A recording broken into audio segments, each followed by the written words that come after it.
عباده الذين اصطفى أما بعد فأعوذ بالله من الشيطان الرجيم بسم الله الرحمن الرحيم لقد كان لسبأ في مسكنهم آية جنتان عن يمين وشمال كلوا من رزق ربكم واشكروا له بلدة طيبة ورب غفور صدق الله مولانا العظيم۔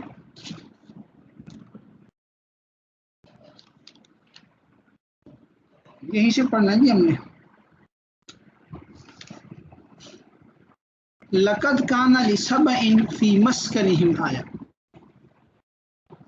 سبا ہی ایک قوم ہے اور اس قوم کا یہاں پہ تذکرہ کیا گیا ہے۔ اللہ رب العزت ارشاد فرماتے ہیں کہ لقد کان لسبأ، البتہ تھی سبا کے لیے، یعنی سبا سے مراد قوم سبا، فی مسکنہم ان کی آبادی میں، آیتن ایک نشانی۔ وہ نشانی کیا تھی؟ جنتان دو باغات تھے، یمین و شمال دائیں اور بائیں جانب۔ اور اللہ کی جانب سے ان کو حکم تھا کلو کہ تم کھاؤ من رزق ربکم، اپنے رب کے رزق میں سے، واشکروا لہ اور اس کا شکر ادا کرو، بلدۃ طیبہ اور یہ شہر ہے پاکیزہ، ورب اور پروردگار غفور بخشنے والا ہے۔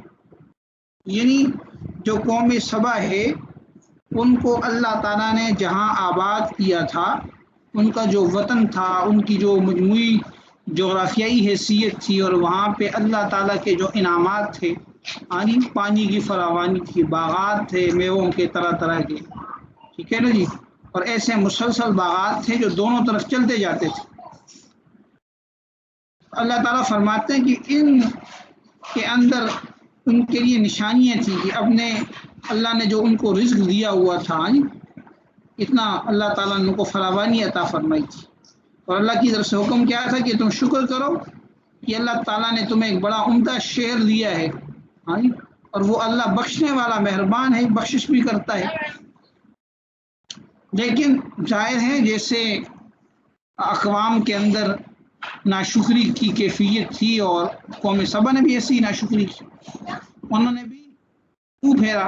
دیکھیں یہ یہاں پہ ذرا دیکھیے گا، نیچے لکھا ہوا کہ قوم سبا یمن میں آباد، یہ بڑی لمبی تفسیر ہے، یہ تھوڑا سا دیکھ لیں آپ، یہاں سے بات سمجھ میں آ جائے گی۔ قوم سبا یمن میں آباد تھی اور کسی زمانے میں وہ اپنے تہذیب و تمدن میں ممتاز حیثیت رکھتی تھی۔ جیسا کہ قرآن کریم میں بتایا کہ ان کی زمینیں بڑی زرخیز تھیں، ان کی سڑکوں کے دونوں طرف پھلدار باغات کے سلسلے دور تک چلے گئے تھے، خوشحالی بھی میسر تھی اور سیاسی استحکام بھی۔ لیکن رفتہ رفتہ یہ لوگ اپنی عیاشیوں میں ایسے مگن ہو گئے کہ اللہ تعالیٰ اس کے احکام کو بھول بیٹھے اور شرک کو اپنا مذہب بنا لیا۔ اللہ تعالیٰ نے ان کے پاس کئی پیغمبر بھیجے۔ حضرت حافظ ابن کثیر رحمۃ اللہ علیہ کے بیان کے مطابق ان کے پاس یکے بعد دیگر 13 پیغمبر بھیجے گئے، جنہوں نے قوم کو ہر طرح سمجھانے اور راہ راست پر لانے کی کوشش کی، مگر یہ نہ مانے۔ آخرکار ان پر جو عذاب آیا وہ یہ تھا کہ معارف کے مقام پر ایک بند تھا جس کے پانی سے ان کی زمینیں سیراب ہوتی تھیں۔ اللہ تعالیٰ نے وہ بند توڑ دیا اور اس طرح پوری بستی کو سیلاب نے گھیر لیا اور سارے باغات جو ہے وہ تباہ ہو۔ تو یہ اللہ تعالیٰ نے ان کے اوپر سیل العرم کا ذکر آگے آ رہا ہے کہ اللہ تعالیٰ نے ان کے اوپر بند کا عذاب جو تھا وہ بھیج دیا۔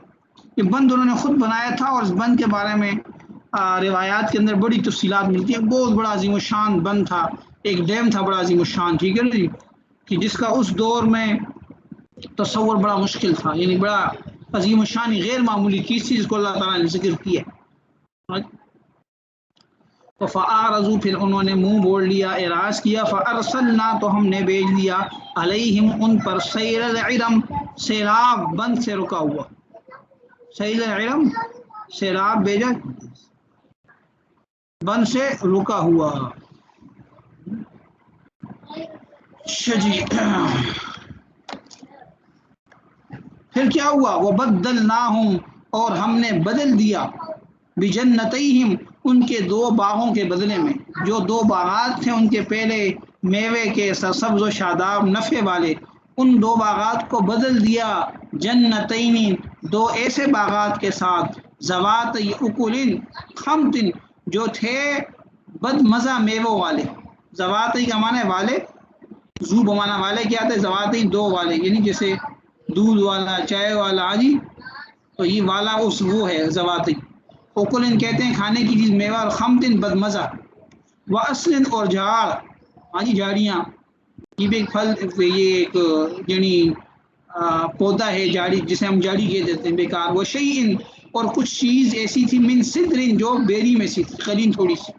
یہ بدلا کیا کہ وہ جو پھلوں کے باغات تھے وہ ختم ہو گئے، اب بد مزہ پھل پیدا ہو گئے، جھاڑیاں پیدا ہو گئی اور بیری کے درخت پیدا ہو گئے، یعنی بیریاں پیدا ہو گئی. یعنی وہ سارا جو یعنی میووں کا اور نعمتوں کا سامان تھا، وہ جو طرح طرح کے ذائقے دار پھل تھے، وہ سب کچھ ختم ہو گیا، اور اس کے بعد یہ جھاڑیاں اگائیں. جیسے کہیں پہ سیلاب آ جاتا ہے تو سیلاب کے بعد یہ خس و خاشاک اگتا ہے، طرح طرح کی جھاڑیاں اور جنگلی پودے اگتے ہیں، تو اس طریقے سے وہ جنگلی پودے اگائے وہاں پہ. ذالک جزیناہم، ذالک اور یہ جزیناہم ہم نے ان کو سزا دی، بما بسبب اس کے جو کفرو انہوں نے ناشکری کی. وحل نجازی اور ہم بدلہ نہیں دیتے الا الکفور مگر صرف ناشکروں، یعنی ہم اس قسم کا بدلہ یعنی اس قسم کی سزا ناشکروں کو دیتے ہیں، شکر کرنے والوں کے اوپر ہم اس قسم کی سزا کو جاری نہیں کرتے. وجعلنا بینہم وبین القری التی بارکنا فیہا قرى ظاہرة وقدرنا فیہا السیر سیروا فیہا لیالی وایاما آمنین. یہاں تھوڑا سا اور نقشہ یہاں پہ کھینچا ہے کہ یہ ان لوگوں کے رستوں کو اللہ تعالیٰ نے بڑا امن والا بنا دیا تھا. ہاں جی، دونوں طرف پھلوں کے باغات ہیں، مسافر سفر کر رہے ہیں، کھا رہے ہیں، پی رہے ہیں، ٹھیک ہے نا، جنہیں بھوک اور پیاس کی فکر ہے، اور کوئی خوف و خطرہ بھی نہیں ہے. جگہ جگہ پہ اللہ تعالیٰ نے بستیاں آباد کی تھی، مسافر جاتے تھے، رکتے تھے. جیسے آج کل آپ موٹر وے پہ جائیں تو کچھ ٹائم کے بعد آپ کو سٹاپ مل جاتا ہے، ہاں جی، آپ آرام سے اترتے ہیں، آپ کو کھانا بھی مل رہا ہے، پانی بھی مل رہا ہے، واش روم بھی مل رہا ہے، کتنی سہولت ہوتی ہے. اور اگر آپ کسی ایسے علاقے میں سفر کریں کہ کوئی پتہ نہ ہو تو سفر مشکل ہو جاتا ہے. تو اس زمانے میں سفر مشکل ہوا کرتے تھے، لیکن اللہ تعالیٰ نے ان کے سفروں کو آسان کر دیا تھا. اللہ فرماتے ہیں کہ وجعلنا بینہم وبین القری التی بارکنا فیہا، وجعلنا اور ہم نے کر دیا تھا، یعنی ہم نے آباد کر دیا تھا، بینہم ان کے درمیان، وبین القری اور ان بستیوں کے درمیان، التی بارکنا فیہا کہ جس کے اندر ہم نے برکت رکھی تھی. یعنی ہم نے ان لوگوں کی جو بستیاں تھیں ان کے مابین جب یہ سفر کرتے تھے تو ان کے اور ان کی منزل کے مابین کیا تھی، قرن بستیاں، ظاہرتاً جو ایک دوسرے سے متصل تھی. وقدرنا فیہا السیر اور ہم نے منفرد کر دیا تھا اس کے اندر آمد و رفت کو، یعنی اس کو ایک خصوصیت عطا فرمائی تھی. یعنی ہم نے اس کے اندر ظاہری طور پر کیا کر دیا تھا، یعنی کہ ہم نے اس کے اندر آمد و رفت کو مقرر کر دیا تھا، ایک منفرد انداز سے، ایک آسانی کے انداز سے، کہ بیچ میں جگہ جگہ پہ سٹاپ آ رہے، جگہ جگہ پہ بستیاں، آبادی مسلسل چل رہی ہیں. تو جہاں مسلسل آبادی ہو وہاں انسان بے خوف و خطر چلتا ہے. سیروا فیہا لیالی وایاما آمنین کہ تم چلو پھرو اس میں دنوں کو اور راتوں کو، آمین بے خوف و خطر ہو کر، امن کے ساتھ. یعنی ہم نے ان کی بستیوں کے درمیان میں جہاں ہم نے برکت کر رکھی ہے، بہت سے گاؤں آباد کر رکھے تھے جو نظر آتے تھے، اور ہم نے ان دیہات کے درمیان کے چلنے کا ایک خاص انداز رکھا تھا کہ بے خوف و خطر یہ لوگ ان میں راتوں کو اور دنوں کو چلتے تھے. تو یہ اللہ تعالیٰ نے ان کو نعمت عطا فرمائی. اس کی تفصیلات آپ قصص القرآن میں پڑھیں، بڑی تفصیل حضرت نے بیان کی ہے، اور واقعی ایک غیر معمولی قوم اور غیر معمولی ترقی ان لوگوں کی معلوم ہوتی ہے. ٹھیک ہے نا. تو بہرحال یہ اللہ تعالیٰ کی طرف سے ان کے لیے نعمتیں تھیں. لیکن ظاہر ہے جب ناشکری پہ آئے تو پھر ان لوگوں نے کیا کیا، ناشکری شروع کر دی. فقالو تو ان لوگوں نے کہا، فقالو تو انہوں نے کہا، وہ کہنے لگے، ربنا اے ہمارے رب، باعد بین اسفارنا آپ دوری پیدا کر دیجئے ہمارے سفروں کے درمیان. کیا مطلب اس کا، بھی سفر آسان تھا اور انہوں نے اب مشکل مانگنا شروع کر دی. ہاں جیسے کوئی انسان آسائش کی زندگی گزار رہا تو کبھی اس کا دل کرتا ہے کہ بھئی اب کوئی مشکل ٹاسک مجھے ملے، میں کوئی مشکل کام کروں. دنیا کے اندر ہر قسم کے لوگ، جیسے آپ دیکھیں بعض لوگ پہاڑوں پہ چڑھنے کا شوق رکھتے ہیں جی، صحراؤں میں سفر کرنے کا شوق رکھتے ہیں خطروں سے، ہاں جی کہتے ہیں خطروں کے کھلاڑی ہیں جی، ٹھیک ہے نا جی. تو اس طرح یہ بھی یہ جو نعمت تھی، نعمت کی ناقدری شروع ہو گئی. کہنے لگے ہمارے سفروں کے ہم کیا کرتے، دوری پیدا کرتے ہمارے سفروں کے درمیان. بھائی خاموش ہو جاؤ، سبق ہو رہا ہے. وظلموا، اور انہوں نے ظلم کیا، انفسہم اپنی جانوں پر، فجعلناہم احادیث، تو ہم نے ان کو افسانہ بنا دیا. ہاں یہ افسانے بن گئے، جا کے تباہ ہو گئے، کہانی قصہ کہانی بن گئے. ٹھیک ہے نا. اب کوئی ان کا یعنی سوائے ذکر کے کچھ نہ رہا، سب کچھ ختم ہو گیا. فجعلناہم، تو ہم نے ان کو بنا دیا احادیث افسانے، ومزقناہم، اور ہم نے ان کو تباہ کر دیا، پراگندہ کر دینا، تباہ کر دینا. کل ممزقین، پوری طرح، یعنی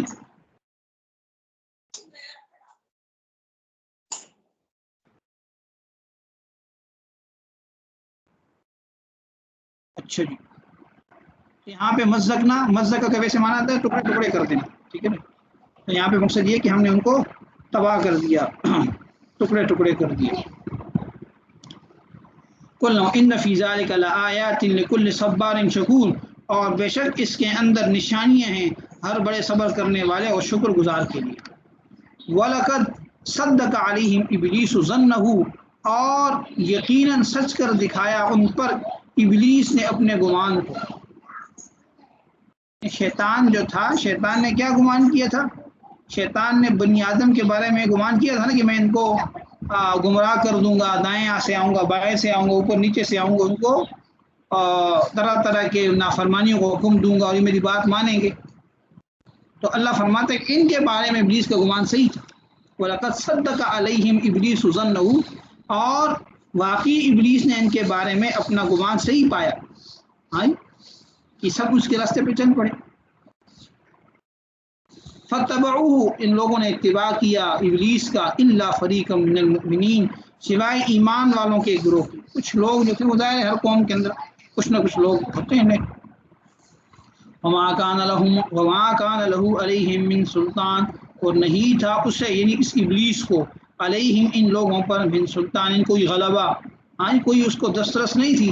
الا لنعلم، مگر یہ کہ تاکہ ہم معلوم کرنے، یعنی یہ جو ابلیس کو ہم نے غلبہ دیا، ابلیس خود غلبہ نہیں پا سکتا. ہم نے ایک نظام اور قانون رکھا ہے، اور اس لیے رکھا ہے کہ لنعلم، تاکہ ہم کیا کر لیں، تاکہ ہم معلوم کر لیں، من یؤمن، کی جو ایمان رکھتا ہے، بالآخرت، آخرت پر، ممن ان لوگوں سے، ہوا منہا فی شک، کی جو اس بارے میں شک میں. وَرَبُّكَ، اور تیرا رب، علی کل شیء حفیظ، ہر چیز پر نگہبان ہے. یعنی اللہ تعالیٰ فرما رہے ہیں کہ یہ ہم نے نظام اس لیے بنایا تاکہ جو یقین کرنے والے لوگ ہیں وہ ممتاز ہو جائے، وہ الگ ہو جائے ان لوگوں سے جو یقین کرنے والے نہیں. اس لیے ہم نے یہ نظام رکھا ہے. یہ جو قوم سبا ہے، تو ان کو اللہ تعالیٰ نے بڑی فراوانی عطا فرمائی تھی، اور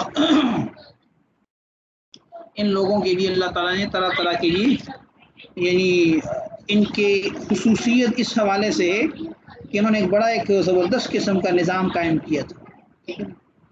بہرحال یہ جو لفظ سبا ہے، یمن کے جو بادشاہ ہیں، ٹھیک ہے جی، اور اسی طرح ان کے جو باشندے ہیں ان کا لقب ہے.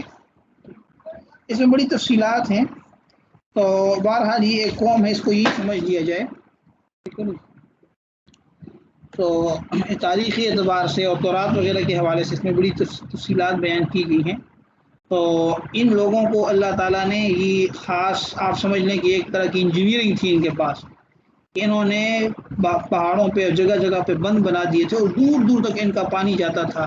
جیسے ہم آج کل ڈیم بنا دیتے ہیں، تو اس طرح کے انہوں نے ڈیم بنائے تھے، اور بڑے بڑے ڈیم تھے. تو ان میں سے ایک بڑا ڈیم جو تھا وہ ارم کے نام سے آپ کہہ رہے ہیں کہ وہ جو تھا ان کے اوپر ٹوٹا، اور اس نے پھر تباہی مچائی، اور ان کے شہروں کو کیا کر دیا، تباہ کر دیا، اور پھر یہ ویرانی کا سامان بن گئے.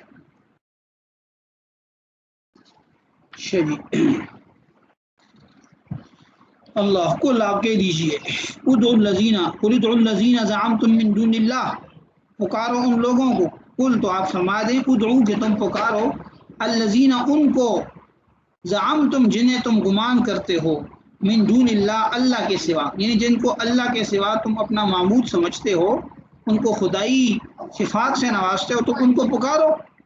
لا یملکون مثقال ذرۃ فی السماوات، کہ وہ مالک نہیں ہیں ایک ذرے کے برابر بھی، فی السماوات آسمانوں میں کسی چیز کے، ولا فی الارض اور نہ زمین کے اندر، وما لہم اور نہیں ہے ان کے لیے، یعنی ان معبودوں کے لیے جن کو یہ لوگ پکارتے ہیں، جن کو شریک ٹھہراتے ہیں، ہاں جی، ان لوگوں کے لیے نہیں ہے فیہما آسمان و زمین کے اندر، من شرکن کوئی حصہ۔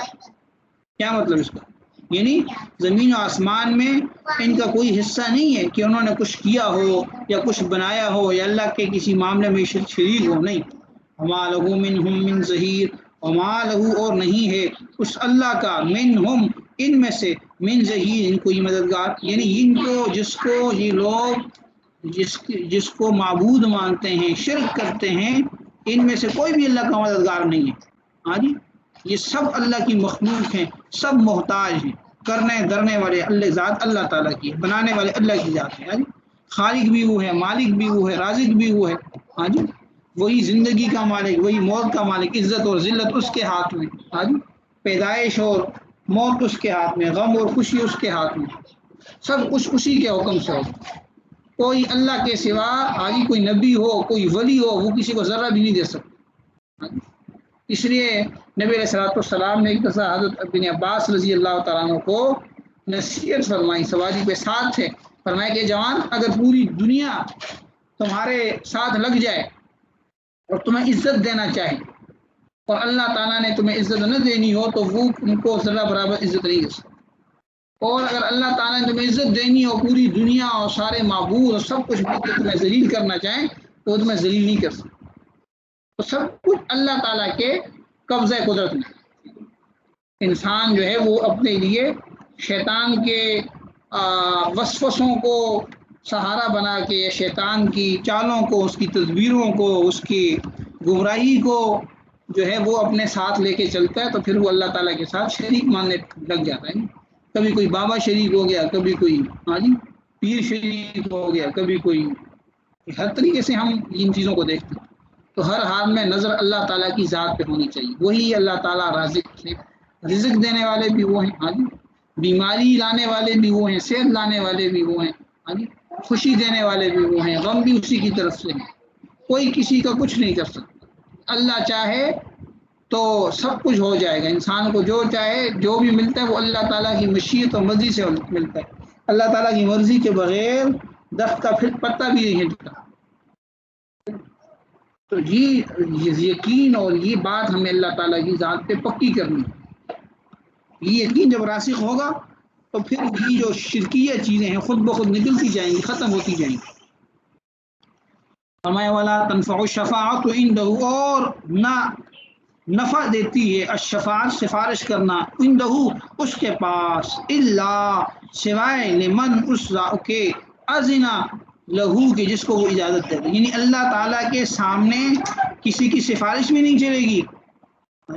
ہاں اگر اللہ کسی کو اجازت دے دے، قیامت میں اللہ تعالیٰ بہت سارے لوگوں کو اجازت دیں گے، وہ دوسروں کی شفاعت کریں گے، حافظ قرآن شفاعت کرے گا، نبی سفارش کرے گا، شہید سفارش کرے گا، علماء سفارش کریں گے، ہاں جی، تو سفارش تو ہوگی لیکن وہ اللہ کی اجازت سے، اس کے بغیر کوئی کچھ نہیں کر سکتا۔ حتی اذا فزغ عن قلوبہم قالوا ماذا، حتیٰ یہاں تک کہ اذا فزغ کہ جب کیا کر دیا جائے گا، دور کر دی جاتی ہے ان قلوبہم کے دلوں سے، قالوا تو کہتے ہیں، ماذا قالا کیا کہا، ربکم تمہارے رب نے، قالوا وہ کہتے ہیں، الحق حق، وہو العلی وہ بلند مرتبہ ہے، الکبیر بزرگ، یعنی اللہ تعالیٰ کے سامنے کسی کی سفارش کام نہیں آتی مگر اس کے لیے جس کی نسبت وہ اجازت دے دے۔ یہاں تک کہ جب ان کے دلوں سے گھبراہٹ دور ہو جاتی ہے تو یہ لوگ ایک دوسرے سے پوچھتے ہیں کہ تمہارے پروردگار نے کیا حکم فرمایا، وہ کہتے ہیں کہ فلانی حق بات فرمائی، وہ عالی شان اور بڑی قدرت والا ہے۔ مقصد یہاں پہ جو ہے یہ فرشتوں کے حالات ہیں کہ فرشتوں کے اوپر بعض اوقات اللہ تعالیٰ کی طرف جب حکم ہوتا ہے تو فرشتوں پہ یہ کیفیت طاری ہو جاتی ہے، جو مقربین فرشتے ہیں ان کی یہ کیفیت طاری ہو جاتی ہے، ٹھیک ہے نا، تو وہ کہتے ہیں جو بھی اللہ نے کہا حق بات کی۔ تو جب مقرب فرشتوں کا یہ عالم ہے تو یہ جو بت ہیں، یہ جو شیاطین ہیں، کس شمار میں ہیں؟ یہ تو کسی قابل بھی نہیں ہے، ٹھیک ہے، ان کی تو کوئی مقبولیت نہیں۔ تو اللہ تعالیٰ کے سامنے تو فرشتے بھی جو ہے وہ ہیبت کا اور اللہ تعالیٰ کی قدرت کے سامنے، اللہ تعالیٰ کی وہ خوف کا شکار ہوتے ہیں اللہ تعالیٰ کی ذات کے سامنے۔ لیکن جب وہ جو بھی کوئی بات کرتے ہیں تو وہ یہ کہتے ہیں کہ اللہ نے حق اور سچ بات کہی۔ دیکھیں سورہ نمبر لکھا ہے کہ آیت نمبر 22-23 میں مشرکین کے مختلف عقیدوں کی تردید کی گئی ہے۔ ان میں سے بعض مشرکین تو وہ تھے کہ وہ اپنے تراشے ہوئے بتوں ہی کو اپنا خدا مانتے تھے اور انہی کے بارے میں عقیدہ رکھتے تھے کہ وہ براہ راست ہماری حاجتیں پوری کرتے ہیں۔ ان کی تردید تو آیت نمبر 22 میں فرمائی گئی، اور کہ اس میں فرمایا کہ وہ آسمانوں میں، زمین میں ذرہ برابر کسی چیز کے مالک نہیں ہے، نہ آسمان کو نہ ان کو آسمان و زمین کے معاملات میں اللہ کے ساتھ کوئی شرکت حاصل ہے، ٹھیک ہے نا۔ اور بعض مشرکین کا یہ عقیدہ تھا کہ بت اللہ تعالیٰ کے کاموں میں اس کے مددگار ہیں، اس لیے اس کی نفی کر، ان کی تردید فرمائی، ٹھیک ہے نا، اور فرمایا کہ نہ ان میں سے کوئی اللہ کا مددگار ہے۔ اسی طرح بعض مشرکین ان کو خدائی میں اللہ تعالیٰ کا شریک یا مددگار تو نہیں مانتے تھے، لیکن یہ عقیدہ رکھتے تھے کہ وہ اللہ تعالیٰ کی حضور ہماری سفارش کریں گے۔ تو ان کی بھی تردید یہاں پہ کر دی کہ اللہ کے سامنے کوئی سفارش کارآمد نہیں ہوگی، ہاں اس شخص کے سوائے اس شخص کے کہ جس کو خود اللہ تعالیٰ نے سفارش کرنے کی اجازت دی۔ مطلب یہ کہ تم ان بتوں کے بارے میں یہ سمجھتے ہو کہ ان کو اللہ تعالیٰ کے یہاں تقرب اور مقبولیت حاصل ہے، جس کی وجہ سے ان کو سفارش کرنے کا اختیار حاصل ہے، حالانکہ ان کو نہ اللہ تعالیٰ کے یہاں کوئی تقرب حاصل ہے اور نہ ان میں خود سے سفارش کرنے کی صلاحیت ہے، ٹھیک ہے، کیونکہ جن کو واقعی اللہ تعالیٰ کا تقرب حاصل ہے یعنی فرشتے، وہ بھی اللہ تعالیٰ کی اجازت کے بغیر کسی کی سفارش نہیں کر سکتے۔ اور پھر آگے یہ فرمائے کہ ان فرشتوں کا حال تو یہ ہے کہ وہ ہر وقت اللہ تعالیٰ کے رعب سے سہمے رہتے ہیں، یہاں تک کہ جب انہیں اللہ تعالیٰ کی طرف سے کوئی حکم ملتا ہے یا سفارش کی اجازت ملتی ہے تو وہ رعب کے مارے گھبراہٹ میں مدہوش جیسے ہو جاتے ہیں۔ پھر جب ان کی گھبراہٹ دور ہوتی ہے تو وہ ایک دوسرے سے پوچھتے ہیں کہ اللہ تعالیٰ نے کیا فرمایا، اس کے بعد اس پر عمل کرتے ہیں۔ جب ان مقرر فرشتوں کا یہ حال ہے تو یہ تراشے ہوئے بت جنہیں کسی قسم کا تقرب حاصل نہیں، وہ کیسے اللہ تعالیٰ کی کسی کی سفارش کر سکتے ہیں اللہ تعالیٰ سے، ٹھیک ہے۔ یہ آیات تھی، میں نے اس لیے نیچے پڑھ لیا کہ ساری بات یہاں پہ واضح ہوگی۔ تو میرے خیال میں آج کے لیے اتنا ہی کافی ہے، باقی انشاءاللہ کچھ بعد میں دیکھیں گے، ٹھیک ہے جی۔ یہ کتنی آیتیں آگے باقی ہیں، اگر تھوڑا سا تو ختم کر لیتے ہیں، لیکن یہ بھی ہے، ٹھیک ہے جی۔ آج کے لیے اتنا ہی کافی ہے، ھذا والمرام واللہ اعلم بحقیقت الکلام۔